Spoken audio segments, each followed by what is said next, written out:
I think empathy is where you're able to have a window into someone else's experience in a way as if it were happening to you. That's how I would personally define empathy.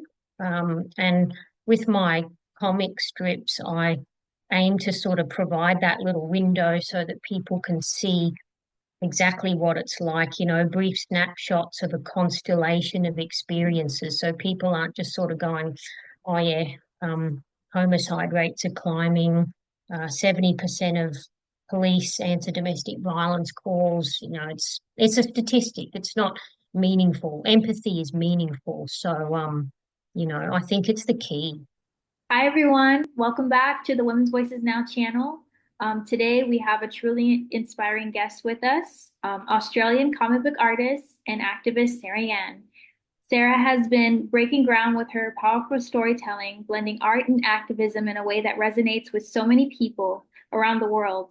And we're excited to be joined today also by Rachel Robles, our new intern here at Women's Voices Now. Rachel, why don't you give everyone a quick intro to Sara and why her work is so impactful? Hi everyone, my name is Rachel Robles, the film collection intern at Women's Voices Now. Sara Yan uses her passion for storytelling and advocacy to raise awareness about domestic violence and gender inequality. Through her comics, Sara tackles issues related to the oppression of women and girls, aiming to challenge societal norms and inspire meaningful change.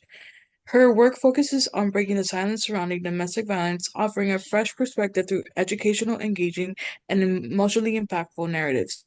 Sierra Comics highlight lived experiences of abuse, fostering empathy and just understanding in her readers. Sarah seeks to empower individuals and communities to stand up for gender inequality, providing knowledge that can support victims and prevent future violence. So, Sarah, thank you so much for being here. We do have a couple of questions, and I just want to open up the floor. Can you tell us about your journey as a writer and what inspired you to create Lennon and the Smallsy's comics? Well, thanks, Rachel. Well, I really wanted to do something different with respect to advocacy because I wanted to bring creativity into it, something that would connect with lots of people. And I thought that cartoons were a great way to quickly do that.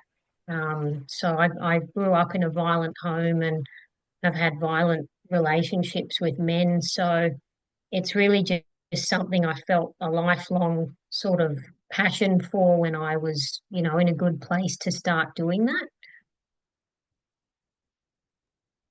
Thank you so much for that. I bet it was a very emotional journey for you to begin this journey of advocacy through this work. What personal experiences or influences have, shaped your commitment to addressing domestic violence? I know you've talked about your own personal experience. How has that shaped you to your influence of your own personal comics? Well, I noticed there aren't too many people that sort of address the subject from a preventative standpoint. What I noticed was when I first started this journey, there was a lot of calling to crisis support for women and rescue attempts. There wasn't a great deal of emphasis on education or on trying to address the causes of the problem. So I really wanted to shift my focus to that, and to really just fill a void I felt was there. So that's why that's a big influence, the education part of it and trying to prevent something before it becomes what it was for me and for I know lots and lots of other women as well. That's wonderful. Through the advocacy and through education, I believe that, change can truly happen. And, you've expressed that there wasn't very much emphasis about the education of the domestic violence. How has the conversation about domestic violence evolved in recent years? I think that it's brought the subject a little more out of the bushes, which is good. It seems to be being talked about a little more, or, I walk through town and I see posters saying no excuse for abuse. And I think It's a good start. We've still got a fair way to go, though, in shifting the conversation, because at the moment I feel like the conversation is mainly propping up domestic violence as a women's issue, and they're missing out on mentioning that a great majority of the cases of violence are perpetrated by men. So it's like they're sort of telling half the story. So I wanted to tell the other half of that story. That is beautiful. I know you're very passionate about how there is gender inequality in the expression of domestic violence. Particularly in the context, how would you put how would you put it inside of that box? What challenges do you believe still exist in achieving gender equality and inequality, particularly in the context of domestic violence? Yeah, I think that gender inequality is really the basic cause of domestic violence. Most people, when they hear the word gender inequality, though, they kind of think of it in a vacuum and it doesn't necessarily mean much to them. I think the language has to be chosen really carefully to highlight the impact and the causes so that people can sort of wake up and go, oh, that's what's going on. That's what causes it. Yeah, because it's kind of, I think gender inequality has become one of those buzzwords that can just sound like people are lip syncing about the problem. But I want to really make it fully clear to people. Hopefully that answered your question, about that. Thank you so much for your insights. May I ask you, how would you define empathy, and why do you think it is crucial in understanding the experiences of domestic violence victims? That's a good point. I think that empathy is really important because now that you mention it, a lot of the education and advocacy at the moment, it doesn't necessarily do greatest job of capturing what it's like to be that person, to be that woman. So people don't have a byline to feel empathy for victims. So, an example of that would be that people might see a poster or a news report saying that another woman was murdered by her partner, or there's the statistics are climbing, and they'll just see numbers and figures. They won't necessarily feel empathy. And I think empathy is where you're able to have a window into someone else's experience in a way as if it were happening to you. That's how I would personally define empathy. And with my comic strips, I aim to sort of provide that little window so that people can see exactly what it's like, brief snapshots of a constellation of experiences. So people aren't just sort of going, oh, yeah, um, homicide rates are climbing, 70% of police answer domestic violence calls. It's a statistic. It's not meaningful. Empathy is meaningful. So, I think it's the key. I do. You said that so beautifully, and I agree 100%. Can I ask if you can share how some of your comics have helped readers develop empathy for those who are affected by domestic violence? Sure. I think a good example would be that I've I've polled my reader base into why they read what I do, and a lot of the responses are that my works were subtle and they were relatable. And because many people said they were relatable, I could see that people were sort of being able to see themselves in the works. We all come from, say, different countries and cultures around the world, and our experiences have differed in the details, but I think there's a commonality to them. And I wanted to write things that would be people would be able to see themselves in it if that indeed was their experience. And for a lot of people, a lot of women, um, it has been. So that's just an example of how people have sort of told me in their own language that they've been able to do that. How do your comics approach the topic of domestic violence differently than traditional educational materials? Well, I think with traditional education, there's a real emphasis on telling. Telling would be just telling people what it is. You know, somebody would say they would have a lecture, or there would be maybe a textbook, something text heavy. People would impart the info by saying, this is what it is, dot, dot, dot, dot, dot, dot, dot. So they're sort of shoving the information at you.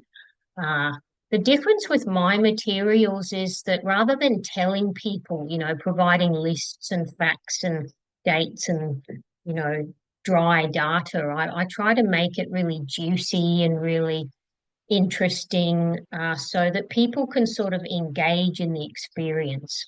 I That was my main reason for choosing comics to do this, because I wanted people to enjoy the learning. I didn't want them to go, you know, like, oh my God, like I'll get overwhelmed. And I feel like my own experience is that a lot of standard educational materials will have that effect, you know, very well intended, but it's the medium and the approach that I think can make people turn off to the content in a way that doesn't help the cause.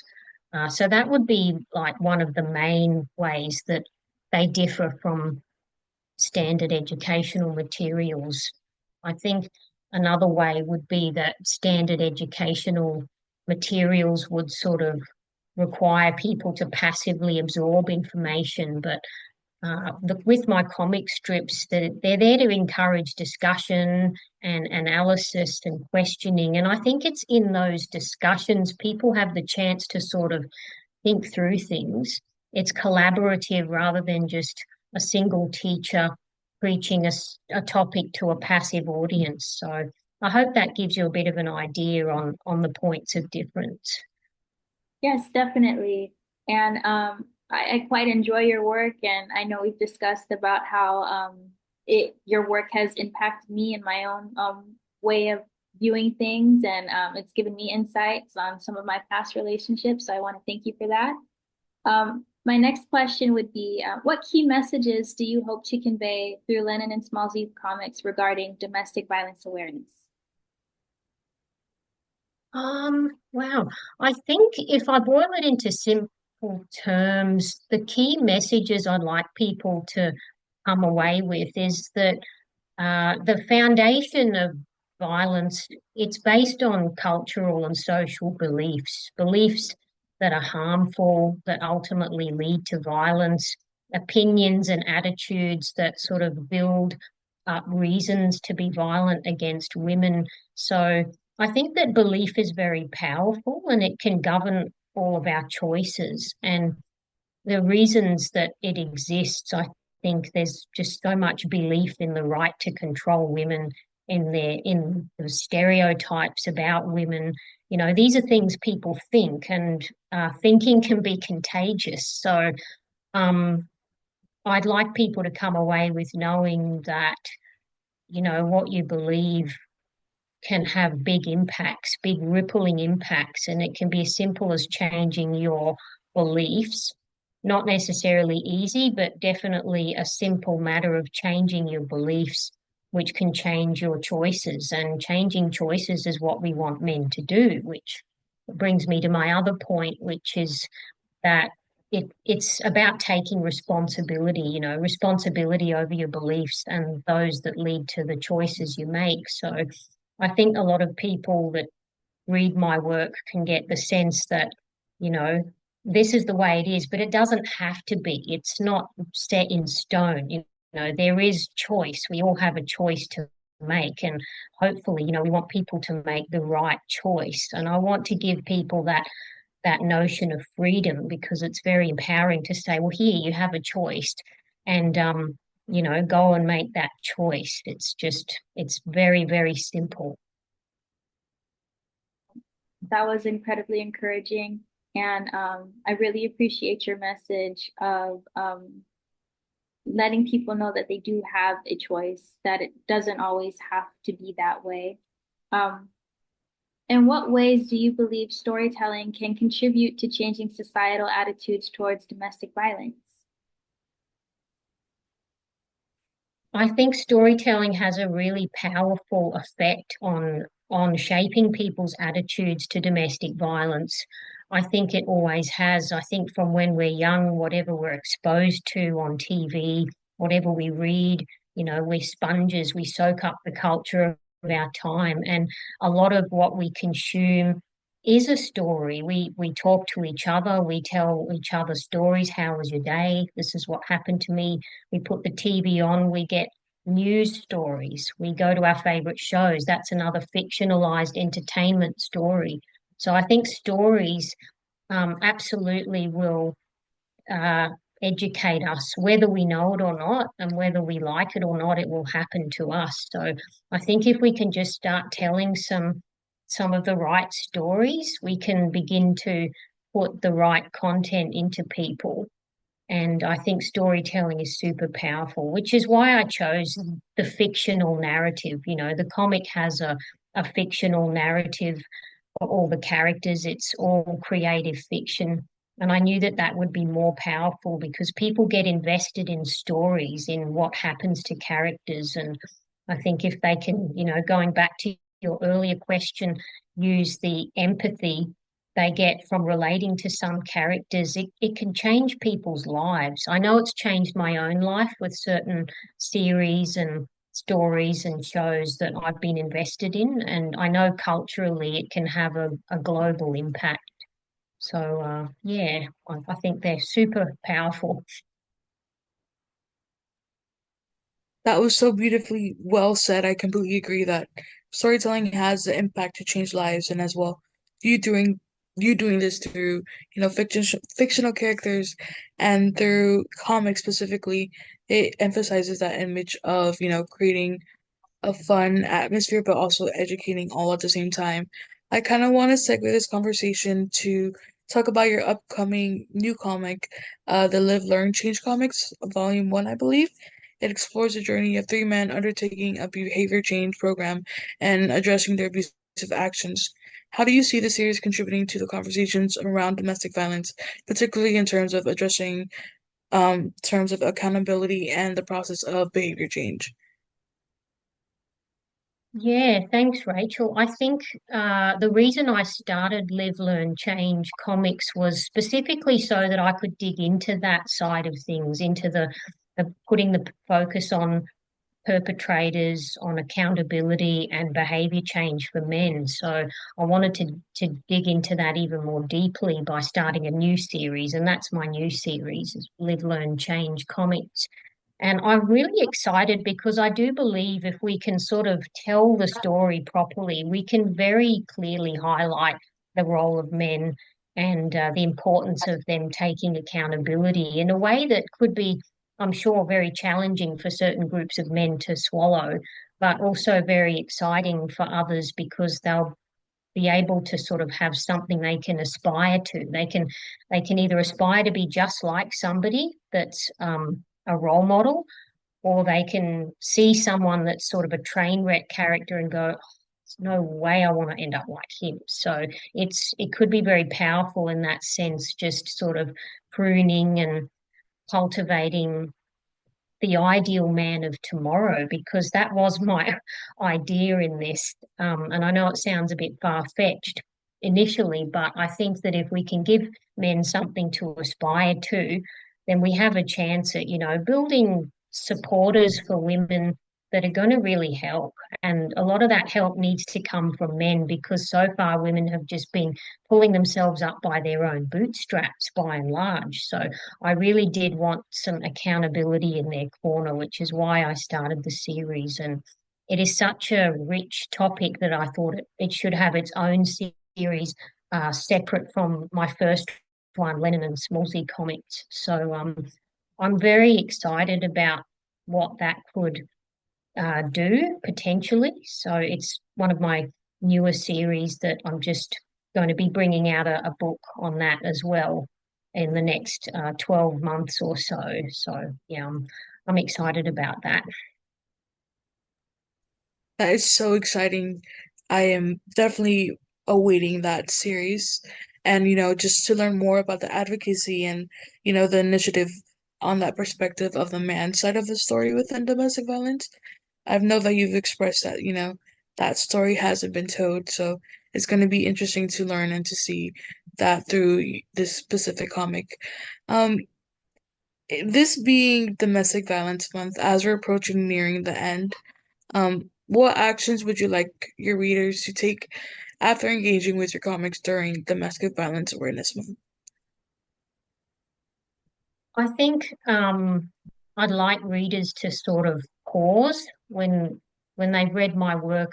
I guess I'd like to create that moment where they stop and think about what they do, what they say, and I'd like them to reflect actually after reading my work on themselves, on people that they've known, loved ones. I think there's power in personal reflection to sort of open up the mind and change your perspective on things, and that's what it's really about. So that's what I'd love people to do, this month and all year round and for all time, hopefully. Completely agree. With that, uh, you know, this just being 1 month towards dedication towards advocacy for domestic violence doesn't mean that it has to stop, and the narrative and the conversation has to continue. How do you envision the role of art and storytelling in advocating for gender equality in the upcoming years? I think it's going to, I hope, have a bigger impact in domestic violence education. That's kind of why I got started in it. I thought that art was a very powerful storytelling tool, and it has, historically been used as a tool for social change and revolution. So I'm really hoping that it's going to move in that direction. I can't say, like, just at the moment in Australia, where I'm from, there's a lot of discussion about domestic violence, about education, but we're not sort of seeing a lot of committed action yet in what they're doing. We do have some respectful relationships education that I believe is mandatory in most schools or all schools, but exactly how that's actually being executed is still sort of a big question mark for me. So I'm not sure where that's going, but I'm going to hope that more spotlight is put onto that, and in particular in how respectful relationships education is taught. And I'm really hoping that there's going to be a greater emphasis on an arts integrated and arts enhanced approach to education, which is a education tool that's had a lot of promise and benefit. So that's what I'm really gunning for. Hmm. I completely agree that, through education and through, narrative storytelling, there is prospect for change, and all that we could do is truly hope for that. Thank you, Sarah.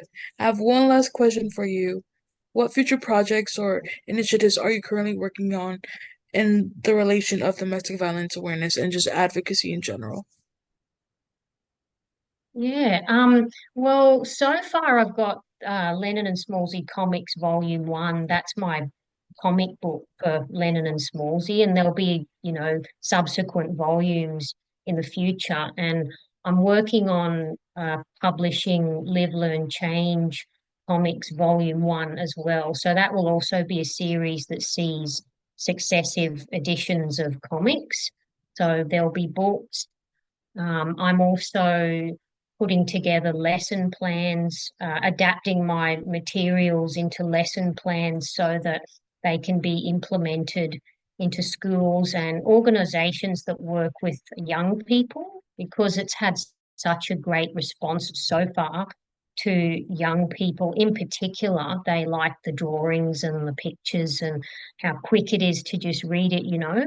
I'm working on letting my work reach more young people like that. So there'll be lesson plans and curriculums built around my comics that I'm currently working on. And then At the same time as that, I'm also trying to bring the series into an animated form. So that will be little short video clips, animated clips of Lennon and Smallsy and Live, Learn, Change as well. So I've got a few things on the stove at the moment, all cooking and boiling. And yeah, that's pretty much like I want to say that's it, but it's a lot more than it sounds like just for one person behind the scenes. But that's what I've got going on at the moment. That seems amazing, and I think both me and Rachel can't wait to see it. Um, Sarah, we want to thank you so much for sharing your story and the powerful work that you're doing to raise awareness about domestic violence today. Your comics educate, inspire empathy, and truly drive change. And to everyone watching, if Sarah's work moved you as much as it did us, please be sure to follow her on Instagram at Lennan and Smallsy Comics and visit her website at lennanandsmallsy.com to stay updated and support her mission. Please leave us a comment on what resonated most with you. Your support helps us highlight more impactful voices like Sarah's. Thank you, Sarah, once again. Thank you so much, Rachel and Dana. I've really appreciated being here and having you guys. You're great. You're just so good. I really appreciate your time and yeah, thank you so much. Thank you. Thank you.